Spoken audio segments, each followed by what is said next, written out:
With this great solemnity of Pentecost, commemorating the descent of the Holy Spirit upon the apostles, upon the church, we end this holy season of Easter, which we have been celebrating with great joy.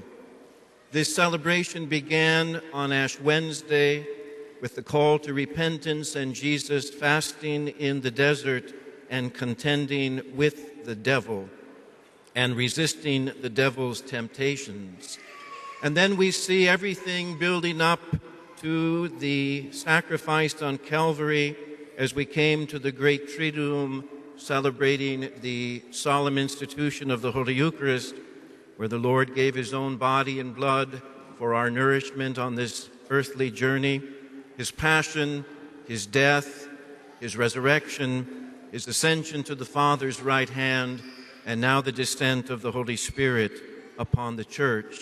All these wonderful, great mysteries which are also realities for us to meditate on. And on that first Pentecost, it was a rather dramatic descent of the Holy Spirit. The other Gospels tell us there were great winds and rushing sounds, and all of a sudden the Holy Spirit was manifested as tongues of fire over the heads of the apostles. And the Lord kept his promise to strengthen these faithful apostles of his to go out now fortified by the power of the Holy Spirit to preach the repentance of necessary repentance and the forgiveness of sins, which still comes to us through the church, through the sacraments. The Holy Spirit is not limited to the apostles. We receive the Holy Spirit in confirmation, but it was first given to them to strengthen them and to be the leaders of that early church, and all the way down to our present time to be succeeded by men given the same charism to guide and to lead us. This is seen clearly in the structure of the church, the head of which is the Holy Father, and the bishops in union with the Holy Father. And teaching in union with the Holy Father the same truth, we are guaranteed that we know the way that leads to eternal life, because Christ has not left us orphans, but has strengthened the church by the guidance of the Holy Spirit and has given us holy leaders to teach us in the faith. So today, my brothers and sisters, let us reflect a bit on our own participation in the life of the Spirit. Someone said to me recently, "Father, why does God allow all the evil and all the things, stupid and crazy things that we human beings do?" The answer is very simple. God has given us free will. And any evil or stupidity or misuse of that freedom is our responsibility. We are responsible to guide our lives under the inspiration of the Holy Spirit. And if we would do that, many of the ills in society would not be difficulties for us. But too often we sin, too often we forget the power of the Holy Spirit. This affects us personally, this affects us as a society. Perhaps a little demonstration of some comparisons here might make sense. Comparisons that when the activity of God or when we forget God is absent from our lives, then life doesn't make a great deal of sense.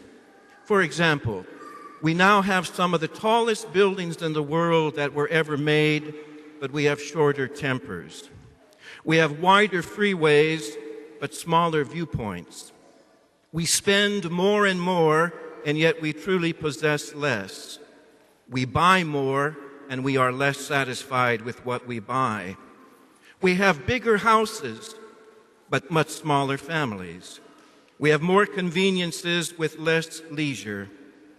We have more academic degrees, but less common sense. We have more knowledge, but less wisdom and good judgment. We have more experts, but less answers, more medicine and less wellness. We have multiplied our possessions while reducing our morals. We preach forgiveness while we continue to hold grudges. We preach mutual respect while hating our neighbor. We have learned how to make a living, but not how to make a life in God.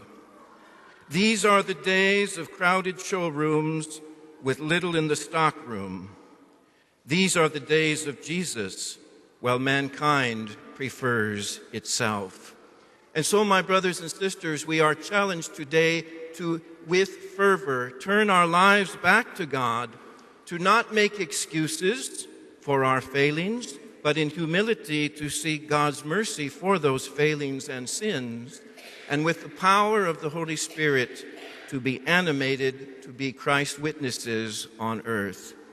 Today, let us redouble our dedication to Christ, to His church, to our Holy Father, to the truth, to all that is good, all the wonderful things God wishes to do in our lives.